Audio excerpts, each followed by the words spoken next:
O que poderia ter levado Natasha Cornett, uma jovem com todo o futuro pela frente, a cometer um crime tão terrível que a renderia 3 penas de prisão perpétua? Será que o fato dela ter sido ignorada a vida toda pela mãe ou sofrer bullying na escola desencadeou suas ações? Talvez a sua saúde mental completamente negligenciada e o abuso de drogas tenha sido o gatilho final. Ou simplesmente, como ela mesma disse, talvez Natasha Cornett seja a filha do diabo. É o que vamos tentar entender no vídeo de hoje. Então, se você se interessa por esse tipo de conteúdo, eu peço desde já que deixe aí o seu gostei e se inscreva no meu canal clicando no botão vermelho que tem abaixo escrito inscreva-se. Peço também que ative o sininho das notificações, porque assim toda vez que eu enviar um vídeo novo, o YouTube te notifica e você pode vir aqui sempre consumir um conteúdo de qualidade. E caso ele não envie a notificação, me siga lá no meu Instagram, que é esse aqui que aparece na tela, porque lá eu sempre aviso dos vídeos novos. Então, dados os recados, vamos pro caso. Madonna Cornett era casada com um homem chamado Don Atkins e em 1970 teve uma filha chamada Velina. Como o relacionamento dela era abusivo, a mulher se separou e foi morar com um homem chamado Ed Wallen, que era uma antiga paixão. Novamente, os abusos eram constantes. O Ed não só se aproveitava de sua esposa, como também de sua filha. Devido a isso, a polícia foi chamada algumas vezes à residência do casal por causa das denúncias dos vizinhos. Um desses policiais que ia à residência constantemente era Roger Burgess, que acabou se tornando amigo da Madonna. Na verdade, foi muito mais que isso, pois os dois começaram a ter um caso extraconjugal, já que o Roger era casado. Então, no dia 26 de janeiro de 1979, Madonna deu à luz a uma menina que deu o nome de Natasha. Acontece que Roger era o pai biológico da criança, e quando Madonna deixou Ed, ela foi pedir ajuda a ele. Mas por ser casado, o homem resolveu não assumir a filha, a deixando sozinha para cuidar de 2 crianças. Como vimos, a bagunça na vida da Natasha começou antes mesmo dela nascer, e a sua infância na cidade de Pikeville, no estado do Kentucky, nos Estados Unidos, não foi nem um pouco feliz. Sem uma figura paterna e com pouquíssima atenção da mãe, a Natasha cresceu em um trailer caindo aos pedaços, cercada por outras famílias também desestruturadas. Ela não tinha alimentação ou uma educação de qualidade. E nos anos 90, em sua adolescência, a Natasha começou a gostar muito da cultura gótica, o que não era nada bem visto pela sociedade, já que a maioria dos moradores locais eram todos cristãos ferrenhos. Quando deu início ao ensino médio, Natasha passou a demonstrar sinais de transtorno bipolar e, para piorar, também desenvolveu transtornos alimentares. Parecia que quanto mais velha ficava, mais problemas a garota tinha. Não era só sua vida em casa que era horrível. Ela passou a sofrer bullying na escola e era intimidada e agredida por suas colegas de classe. Sem aguentar mais toda essa situação e vendo que sua mãe estava pouco se lixando para seu bem-estar, Natasha tentou procurar ajuda por conta própria. Ela chegou a implorar aos funcionários de sua escola para que eles impedissem as agressões e foi até a polícia pedir proteção, mas infelizmente ninguém nunca deu a mínima. Vendo que não tinha a quem recorrer, em seu segundo ano do ensino médio, ela decidiu que tinha que colocar um ponto final naquilo tudo. Quando completou 17 anos, a Natasha resolveu se casar com um colega de infância chamado Steven, na tentativa de, assim, se emancipar. No dia de seu casamento, ela usou um vestido todo preto e uma coleira de cachorro no pescoço. E esse casamento acabou sendo muito curto, pois apenas 6 meses após a união, o Steven pediu o divórcio.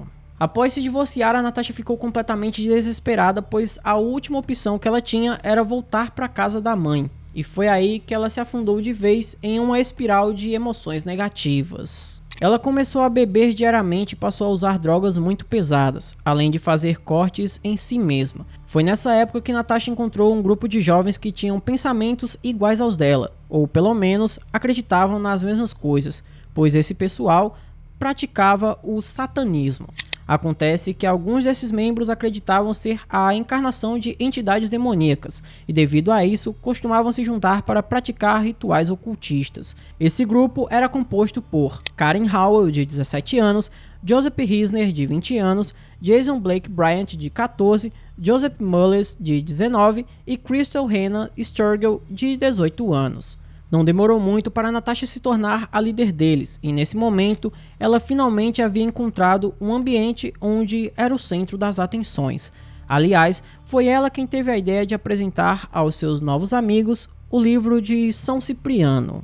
Segundo algumas pessoas, quem tem a posse desse livro tem uma ligação quase que direta com o próprio Coisa Ruim, e nele contém algumas orações e receitas mágicas que envolvem alguns excrementos que não são muito legais. Inclusive, dizem as más línguas que o Lampião, rei do cangaço, tinha posse desse livro e ele só teve sua vida ceifada porque ele não teve tempo de pegar o livro ali no momento em que tudo aconteceu.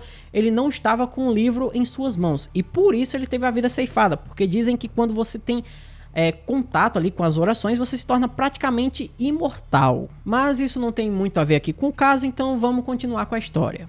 No dia 6 de abril de 1997, Natasha e seu grupo alugaram um quarto no Coley Motel para festejar e acabaram destruindo tudo. Eles passaram a noite inteira bebendo, usando drogas e quebrando a mobília do estabelecimento. Já na manhã seguinte, com medo de serem presos, Natasha decidiu fugir para outra cidade com sua gangue. Então, em 7 de abril, eles partiram no carro de um dos membros do grupo, viajando em direção a Nova Orleans, na Louisiana. O plano deles era ficar na cidade e construir uma nova vida, longe de tudo o que os prendia. De forma não muito surpreendente, os adolescentes não planejaram muito bem essa viagem. O carro em que eles estavam era velho demais e muito pequeno para todos. Eles estavam muito apertados e por isso decidiram roubar uma van. Enquanto estavam na estrada, o grupo da Natasha acabou parando em uma estação de descanso que ficava em Tennessee. E nessa mesma estação estava uma família que acabaria se tornando sua vítima. A família Lillelid era composta por Vidar, sua esposa Delfina e seus 2 filhos, a pequena Tabitha, de 6 anos, e Peter, de apenas 2 anos de idade. A família era de pessoas boas que tinham passado o fim de semana em uma convenção religiosa anual das Testemunhas de Jeová e naquele dia estavam voltando para casa.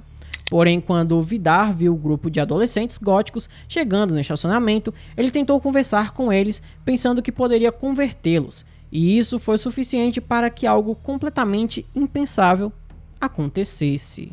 Os adolescentes resolveram que a melhor opção era sequestrar aquela família e roubar a sua van, e enquanto os levavam para um lugar no meio do nada, a Tabitha, em sua inocência, chegou a oferecer alguns chocolates para os seus raptores. E quando eles chegaram ao seu destino, uma estrada de cascalho, a família foi colocada fora da van e, um por um, foram todos alvejados, sendo jogados em uma vala. Em seguida, o grupo de criminosos entrou num veículo e fugiu em direção ao México. Mais tarde, um andarilho encontrou a família que havia sido alvejada e chamou as autoridades. Mãe e pai morreram no local. Tabitha chegou a ser levada para o hospital, mas faleceu algumas horas depois. Milagrosamente, Peter sobreviveu, só que ficou parcialmente cego devido a uma lesão na medula espinhal. Quando se recuperou, ele foi enviado para a Suécia, onde foi criado pela família de seu pai.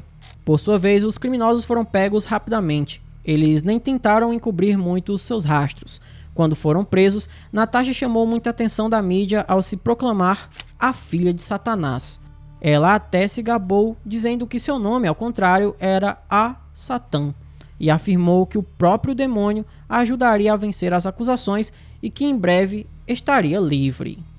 É óbvio que o pai dela, Satanás, não ajudou em nada e ela foi condenada a 3 penas de prisão perpétua, assim como todos os outros membros de seu grupo. Mesmo que no momento de sua prisão a Natasha tenha parecido um pouco arrogante até demais, depois, na única entrevista que ela deu, ela já mudou a sua versão, dizendo que não fez nada com a família diretamente e até implorou pela vida deles. Bom, se vocês acreditam nisso, é por conta de vocês mesmo, porque eu não acredito. Já na prisão, ela fez amizade com ninguém mais e ninguém menos que Krista Pike. Não tem vídeo dela aqui no canal, mas se vocês quiserem, comentem aí que eu posso fazer. A Krista foi a mulher mais jovem a ser condenada à pena de morte nos Estados Unidos. Juntas, as 2 amigas até tentaram ceifar a vida de uma colega de prisão, usando o cadarço de seu sapato, mas o plano falhou. Aparentemente, algumas pessoas nunca mudam. Então esse foi o vídeo de hoje, espero imensamente que vocês tenham gostado da forma que eu narro os casos e jamais do que acontece. Se você gostou, eu peço que deixe um like, se inscreva no canal, mande para todos os seus amigos, me siga nas redes sociais. Se quiser apoiar o canal, temos várias opções como Pix, seja membro, valeu demais e apoie-se. Vai de você escolher qual deles é a melhor. Por hoje é só, até a próxima e tchau!